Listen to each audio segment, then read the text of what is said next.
What's up, guys? Welcome to Movie Importance Flashback Reviews, where we take movies from our past, break them down, and tell you what we think about them. As always, if you like what you see, remember to rate, subscribe, check out the YouTube channel, Facebook, and Twitter. Email andthepolo113@gmail.com if you have any questions.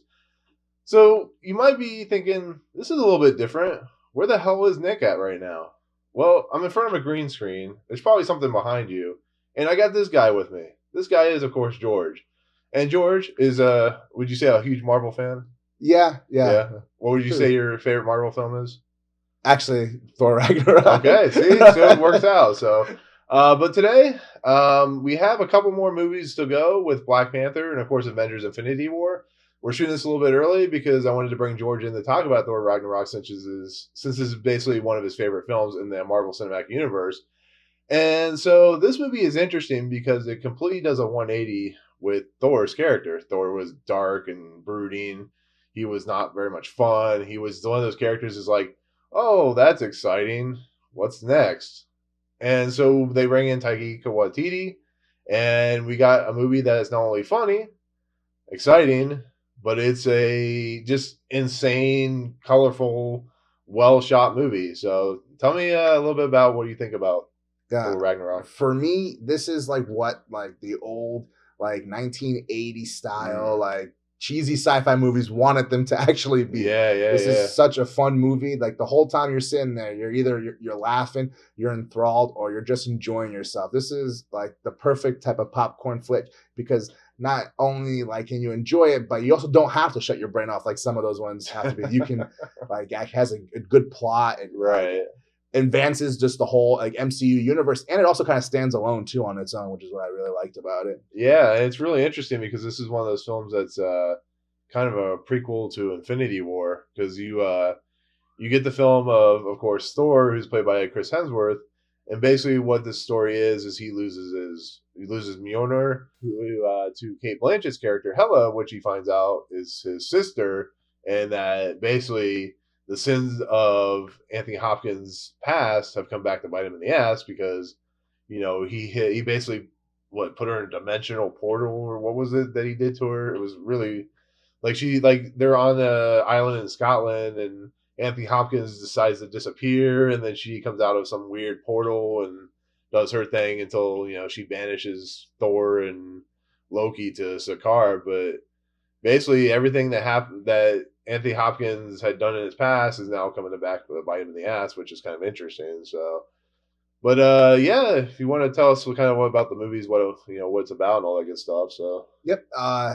In the previous Avenger movies, Thor had a vision about Ragnarok. Ragnarok, it would be the destruction of Asgard, right? And he in the opening he's trying to stop the or at least get answers to about what the Ragnarok is going to be and to try to stop it, right? And the movie is then he returns back to Asgard, and he realizes after getting a little tip that spoiler alert in case you haven't seen this movie, that his father Odin is not really who everyone thinks he is. Right. So he goes back, and then from there they go to try to find Odin, and Odin disappears. He just goes off into the ether. That was the one problem I had with the movie. It's it didn't make it. Why did he just? Is he like Luke Skywalker or Obi-Wan Kenobi, and they just disappear when they finally give up on life? I mean, they just go, "Oh, I'm going to die to make my son the new king of Asgard." So it was really confusing. It was only one of the few parts that I didn't understand. I don't know if you know anything about what happened. Not 100% sure, but that's kind of the way I would want to go out. I think that's how David Bowie went out too, just turned into stardust and just floated out there. I mean, what a way, it's on your own terms. It was a little weird, but with the whole gods kind of thing, I guess it kind of just made sense, and it wasn't a way to really advance the story. And right. It's literally as soon as I guess it kind of it's the cheapest kind of cutaway, because as soon as he disappears, boom, there comes Hela, and then this whole thing starts. But you had to advance the story somehow, and it was a good dynamic with the whole sins of the father stuff like you had brought up. So it did work out, but I know what you're saying. It was kind of a cop out. so to speak. It was. It's just, I think it was kind of a way to get Cate Blanchett into the movie. Yeah. But, the other thing that was always funny to me is they made this big build-up in Thor the Dark World, which I'm still debating what either that or Iron Man 2 is the worst in the Marvel Cinematic Universe. But there's a point where, Loki takes over Odin, he becomes Odin. And this is played for, at the very beginning of this movie, it literally lasts like 30 seconds or a couple minutes. There's a whole big sequence with Matt Damon and Sam Neill and Chris Hemsworth's brother. We're doing a play, and then Chris Hemsworth, finds out that Loki is playing Odin, and it's just like, oh, so they're just going to do like The Last Jedi and just going to completely get rid of the whole idea of Loki taking over Odin, which I think actually worked, but it was kind of interesting that they made that big build up in the Dark World and they just kind of threw it out. And no, I agree. That could have been a whole movie on its own. Right. Just him trying to figure out, like, because he thinks Loki's dead in the beginning of the movie too. So it's like, oh man, like Loki's dead, but Odin is kind of going different from what he would be, and things like that. And that could have been a whole different story. But I think because they only had, I guess, so many movies on the contract that they're like, and with Avengers, Infinity War, which by the way, this movie ties in like perfectly into it. Right. Especially that credit scene. Yeah. So it's kind of like they almost like had to do it that way. They had to like speed it up, but.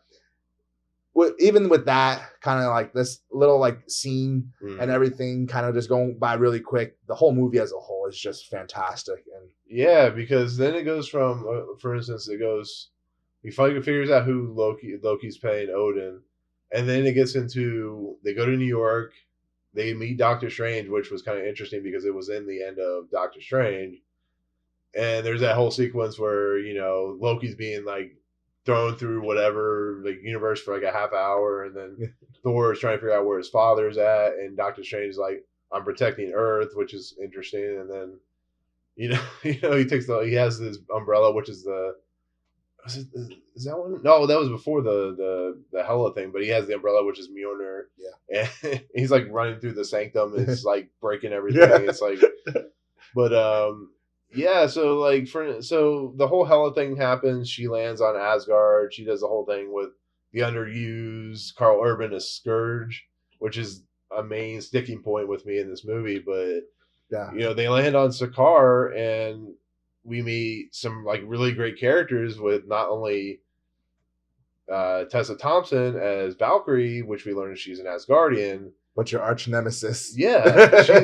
And she's amazing in this movie. And she's been amazing in like almost everything she's ever done, with Creed. And I know you like Sorry to Bother You, but she, she was actually pretty decent in that. But she's like one of those people that, has a lot of fun with her character, but she's very, forceful, and she's headstrong, and she's a bounty hunter, and she's working for the Grand Master, which we learned is Jeff Goldblum. Yeah, that's your arch nemesis. Yeah, yeah, that's a funny part. That was the whole joke with me and Danny and whatnot, is that even though I was not a big fan of Independence Day and Jurassic Park, even though I like them, there's a whole big thing where I'm apparently a hater of Jeff Goldblum, even though I like him in a lot of movies. But I think this is where the movie really sets itself apart from the other Thor movies. I mean, yeah, you had the beginning with the whole jokes with what was that Flame Monster's character? I forget his name. Yeah, but he was like that whole scene was like, so funny. And it's in like, it looks almost like what hell is, it's like fire and brimstone and stuff. But that scene is like one of the funniest scenes in like in the whole movie. It's a great way to open it. But yeah, so they land on Sakaar, which is a trash planet. Apparently, this is where you throw all your shit after with all the trash. And he ends up being captured by Tessa Thompson's Valkyrie character, and he meets the Grand Master, of course, played by the amazing Jeff Goldblum, who's an amazing fucking character actor in this movie. And he's just so much fun and so insane. I want to go back to the chocolate. I really want to go to chocolate factory part when it's like the Grand Master is going to see, it's like, you will be seeing the Grand Master. What a great day for you. Whatever I was doing it. It was like, the way it's telling you, it's like how lucky you are to be like chosen to be his fighter. Oh my God. Yeah, it's so good. And then And he was great when he's like, oh yeah, I pardon you. I pardon your life. Oh my god, it's so good. Just everything Jeff Goldblum's doing in this movie is so good. Between his mannerisms and how he acts with everyone. He's like, when Loki and Valkyrie go after Thor, and he's like they're bargaining for how long it's gonna take him. He's like, okay, but don't come back without Thor, my champion, or what he calls them, Sparkle Fingers. Oh, that was the Lord of Thunder. Oh yeah, the Lord of Thunder. Because he's like, no, God of Thunder. He gets so upset. But the other big thing is Thor loses his hair. This is like a complete renovation of Thor because he loses his main weapon, he loses his hair, his gold locks, and eventually he loses his eye. And it's just fascinating to see because this gives Chris Hemsworth the ability to expand his character, which he kind of plays. It doesn't play as well in Infinity War, but he gets the ability to be more comedic, calling Rocket Raccoon trash, or no, not trash man, because of a rabbit, which is really funny. But this is the point where we get the introduction of the Hulk back. Mark Ruffalo is finally back in a movie that's not the Avengers, and this to me, outside of maybe Valkyrie, is a standout character of this movie because the Hulk refuses to become Bruce Banner, and he is just humorous. He has a lot of fun moments. He is the Hulk we wish he was. I don't know if what's his name, the guy who played the Hulk in the original TV show, Lou Ferrigno. I don't know if this is Lou Ferrigno playing the voice, but the fact that they actually gave him a voice, they gave him character. He's more than just a beating machine of beating people. It's just really nice to see. And they have that really nice battle in the arena where Thor's like, yes, I know this guy. He's my friend. And then Thor realizes that the Hulk he's been gone. Because this takes place 2 years after Age of Ultron. Yeah. So. And from a director who's just been known for comedy so far, the fight scenes and the cinematography and all the fight scenes from the very beginning to the end were just all fantastic too. Right. And the Hulk versus Thor scene was great. I love the part where the Hulk is puny god in Thor, and Loki is like, yes, now you know what it's like. Now you know what it's like. That part gets me every time. That's the funny part. Loki is like freaking out because he finds out Hulk is their champion because he didn't know this, even though he's been in this car for like 2 weeks. It's so good. Yeah, it makes me laugh every time. And then, the Grandmaster Jeff Goldblum, he basically makes Thor lose, and they land up in that Hulk's room or whatever, and Thor's trying to escape, and he like runs into the shield and the flame and the frame and whatever. Hulk is like, Thor, go, and then he's running, he gets shocked, and then Hulk is like, do it again. He's like, Thor, go again. He set him up and stuff. And then one thing that was ruined also by the trailers was one of the funniest moments when they're talking to each other, and like Hulk is like raging fire. Thor is like smoldering fire. So just like the dialogue between them was always good. It's almost like it was even kind of set up from the first Avengers, where they even had their first battle and stuff. They're always kind of like, like who's the strong one? Like that's also another one is like the strong Avenger when he's in the Quinjet. He's like the strongest Avenger, and then he has to say, Point Break. He has to go Point Break to unlock it, and then Banner comes up and he's like, Bruce Banner goes, hello, strongest Avenger. Thor's face just like, defeat. It's so good. But it's nice to see the Hulk get some levity and some fun moments.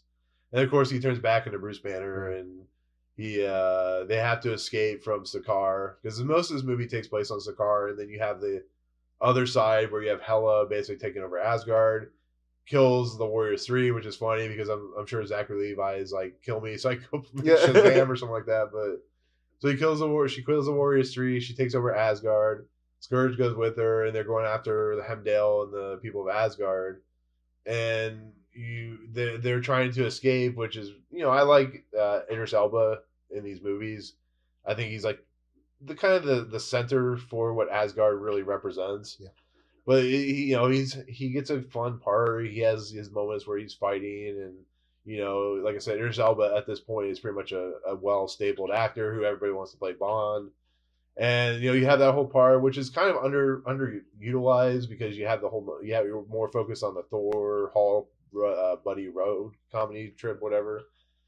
But they escape Sakaar in a Thor: The Dark World fashion, where they're being chased after by all of the Grandmaster's people. They go through what is called the Devil's Anus, which is like the most funny ass thing I've ever heard. They go through the Devil's Anus Yeah. in the Orgy Mobile. And yes, this is a kids' Marvel movie. Exactly. But the one thing is called that. Yeah, with like the way that the movie jumped around between the two stories, and both stories were like great to watch. Yeah, yeah. Like even when they were on Asgard, like just seeing the past of like catching up to Asgard, seeing like Karl Urban really being torn in his decision and what he had done. It was all really well done. Where like some movies, and even I think in Infinity War, there were some stories that were like just when they're all going their separate ways that were just more fun than other ones. You kind of like couldn't wait to get back to that one. And this one, when it's jumping back and forth, it was interesting the whole time. There wasn't a time when I was bored in the movie. Yeah, I agree. I mean, you get like a final resolution to Loki and Thor in a way, because even though Loki betrays Thor for the 80th time, and Thor actually kind of figures it's going to happen. And there's that nice scene where he had to put the thing, because Thor had that thing where they can electrocute him and stuff like that. It's just nice to see that eventually they kind of come to terms with Loki's always going to be that mischievous, person that's trying to deceive everyone, and Thor's the good guy that's going to try and save everyone after he's learned from the original Thor movie. But yeah, so they travel to Asgard. There's the whole big sequence where they fight Hela. Thor loses his eye. Hulk, Bruce Banner falls off that ship, just lands straight on the Bifrost Bridge, and he's like, it looks like he's dead. And then you have that giant wolf, which is really cool, and Hulk fights them. But but I think it was Taika Waititi's decision to use "Immigrant Song" for the movie, because it's used twice and it's used perfectly.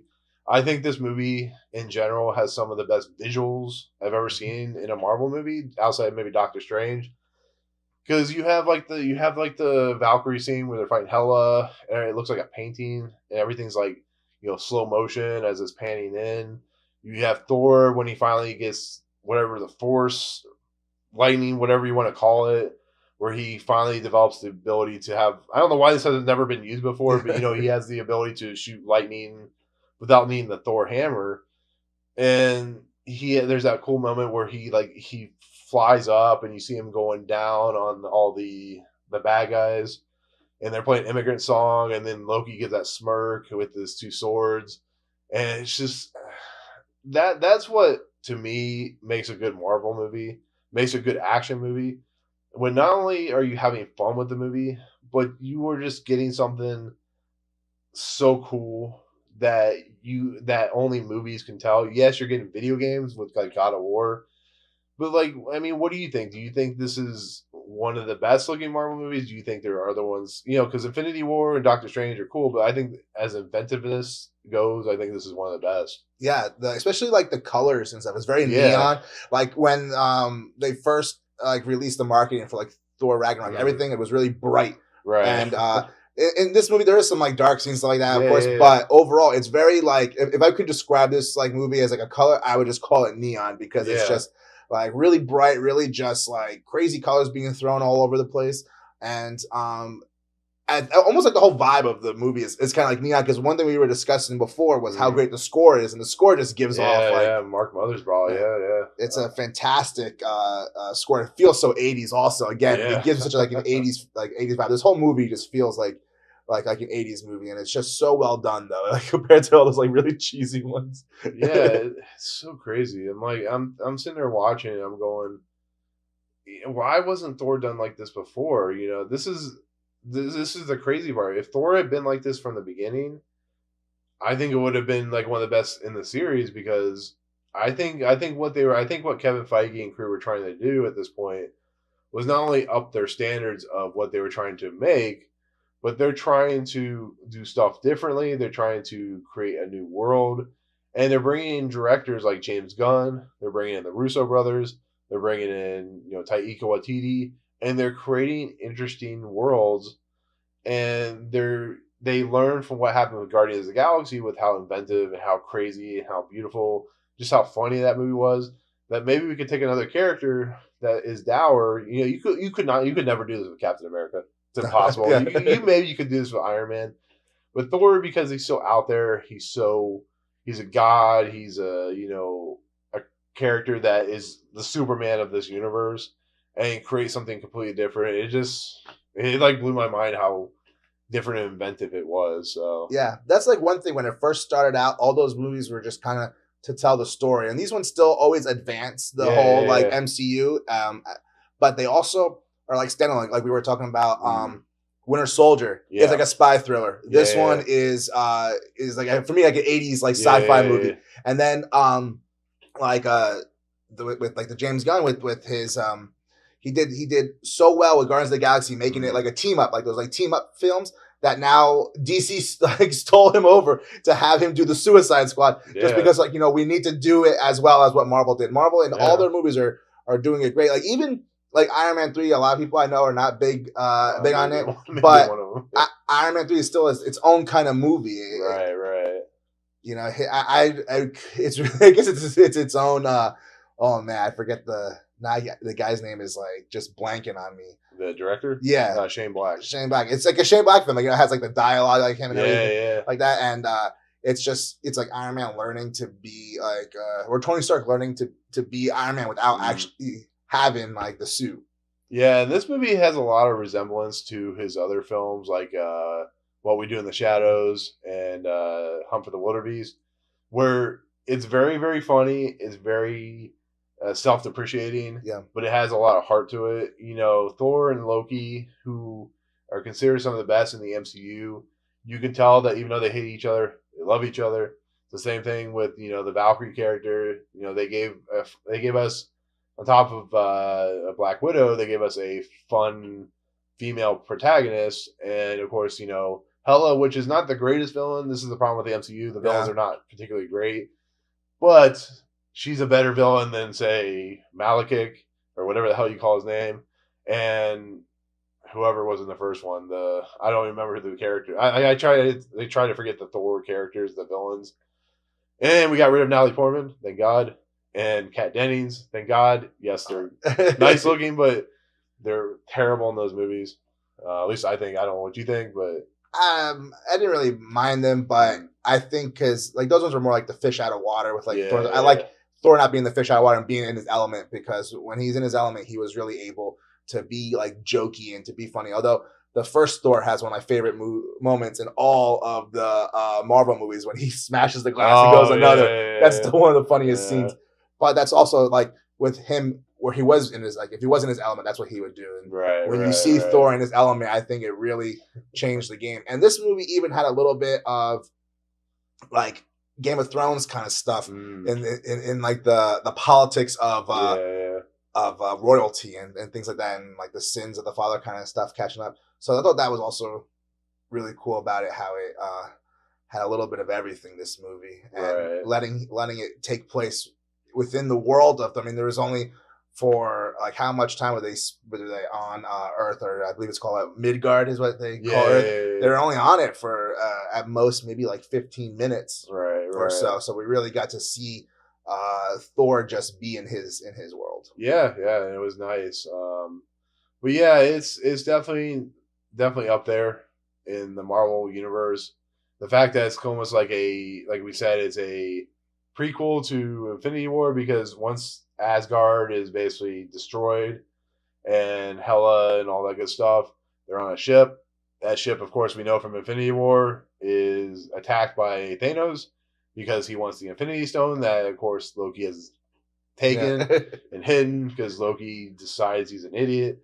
I'm kind of curious if Loki had never picked up the Tesseract and taken it with him, would the Tesseract have survived? Would Thanos know it's there?